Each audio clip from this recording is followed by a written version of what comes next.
nakaka-upload ng vlog dahil ilang araw na din tayo masama ang pakiramdam nga ni. Oh yes. Kaya naman mga ilang araw nga tayo nakahiga sa ating kwarto ay tayo nga ay medyo naiinip na at lagi na lang natin nakikita yung paligid natin sa kwarto ay kainaman. At hindi nga lang yun dahil mukha nga tayong pinapanghina pag parati tayong nasa bahay lang naka-stay. Kaya naman napag-isipan ko nga na pumunta nga kami nito sa dagat at kami nga ay mag-swimming. Excuse me nga pala kung makikita ninyo si Yami napakalapit pala na no. Aba ay ho. Sa totoo yun talaga ang tinatago ng aking bang. Well, dahil mahigit na nga 1 month na nga nakakalipas ang ating tattoo nga ay magaling na. Eh heto makakapagligo na nga po tayo. Yehey! Ngunit bago nga po pala ang lahat ay ako nga pala ay pumunta nga muna din sa trabaho ng aking ama at binisitahin nga lang pala namin itong mga karga-karga nga nilang uling na dinala nga dito. At shoutout nga daw pala sa luluhin kong kumaway na yan sa aking ama nga ni. Well, hindi naman kayo magtatagal dito dahil kami nga ay may balak nga na kami nga ay mag-swimming. Eh hindi kami ahintayin ng oras. Oh, yes. Ayoko namang abutan ng gabi na hindi naman lang ako nakapag-enjoy sa dagat na magtatampisaw nga. Kaya naman agad ako nangakit sa aking asawa na tara na, bahoy. Kaya naman agad na kami pumunta at pagkarating nga namin na ay syempre madami talaga mag-swimming at linggo this time. Akalain mo yun, nung Sunday pa pala itong video na to pero ngayon ko lang itong na-edit at maiba-vlog. Ay huy, kainaman ka sa Yami. Sabi ko nga diba, ay sakitin nga ang inyong sa Yami kaya naman hindi tayo makakapag-edit lalo na kung parating masakit ang ating ulo. Mahirap namang mag-edit ng masakit ang ulo. Aba wala tayong pahinga nun, mas lalong mahirap yun. Wala ganun ang buhay ko eh. Hindi tayo pinagpala ng mga lusog na katawan at mas malakas na katawan katulad ng ibang mga vlogger nga. Kaya naman minsan napapaisip akong nakayo ko ba talaga o suko na. Mahirap naman pag sumuka na umpisahan mo na, diba? And just mabalik nga pala tayo sa ating ina-vlog nating area. Ay na dito nga pagkarating nga na natin na ito. Naglatag na nga tayo at naglagay na nga nito ng ating mga pagkain katulad nitong pakwan. Hindi mawawala talaga ang sarap ng pakwan lalo na sa tag-init na panahon. Tapos ito sabayan mo pa nito ng spray na sunscreen nga niya. At ito nga pala yung ginagamit ko pang-protect sa katawan ko. At hindi ako mangingitim mga be. Kahit magbabad pa ako sa init ng araw yan, subok ko na talaga to. O baka akalain ng iba na naglalagay ka pa ng sunscreen pero pag naligo ka naman sa dagat ay matatagkal din naman. Huy, hindi ganun mga be. Yan po ay waterproof na sunscreen na yan. Tsaka instant puti ka dyan. Kaya lang medyo nagmukha tayo dyang kodisan. Lalo na kung napadami sobra ang iyong lagay, ay talagang magamukha ka talagang ganun be. Pero kung katulad ko naman ikaw na takot nga mangiting matsayang ang iyong pagpapaputi, aba ito na lang gamitin mo mga be. Super ganda nito, pang full body mo na. San ka pa? Kung kinanonood sa blue, pwede lalagay ko na lang sa comment section. At kung sa black ad naman, aba makikita mo lang dyan sa baba sa yellow basket. Ito nga pala yung aking mga dalang pagkain, itong pansit bihon, itong aking mga nilutong ano bang tawag dito, ham, the lechon flavor, tapos ito nga yung barbecue na aking barbecuein mamaya, napaangan ng manok, Adidas ba kung tawagin. Pero wag kami kasama nga palang pork or baboy, tinagalog ko na para sa inyo. Uy, kainaman. Eto nga kung inyong mapapansin, wag niyo nang pansinin yung pagbumuka ko at mukha nga tayo ditong kujisan. Ang pansinin ninyo ay yung sinasandok kong napakasarap nga ng aking pagkakaluto. Na for sure pag natikman nyo makakalimutan ninyo yung mga sarili nyo. Aga-apa kaya bang mukha yung sarili talaga. Siyempre naman wag natin pakaseryosohin. Wag ka naman masyadong seryoso sa buhay. Minsan enjoyin mo rin yung sarili mo. Wag ba masyadong seryoso sa buhay at mabilis ba ikaw tumanda ang pagmumukha mo lalo na kung lagi kang nakakunot ang noo eh.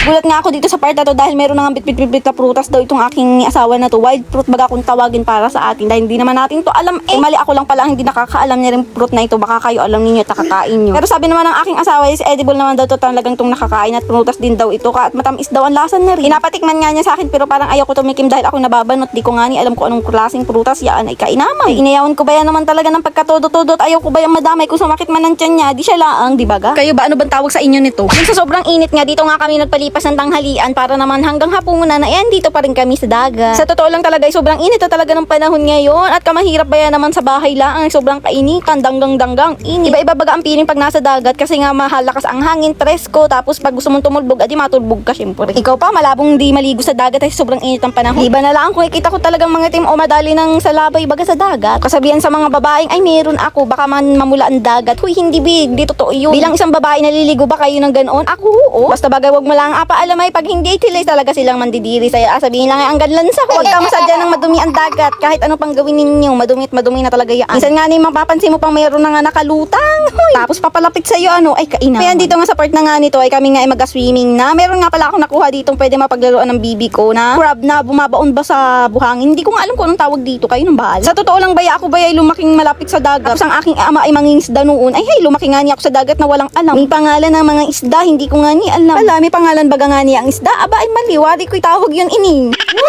Pero hindi naman halos lahat. Meron naman ako ibang paunti-unti na nalalam. Dahil hindi naman kasi ako masyadong matanong. Kung ano na lang marinig ko sa kanila, adi yun, kilala ko na. Yes, totoo yun. Kahit sabihin pa na ibang tao sa akin na tanda ako na sa buhay, hindi ko pa alam kung anong pangalan o tawag sa isdang yun. Ay bahala ka baga.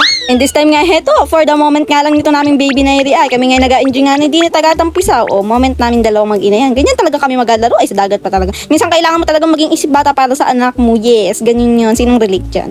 At maya nga lang ay pumunta nga agad kami dun sa kanyang ama at nagasisid nga ni tanguhang anang kapis. Dami kuha. Tingin. Wow.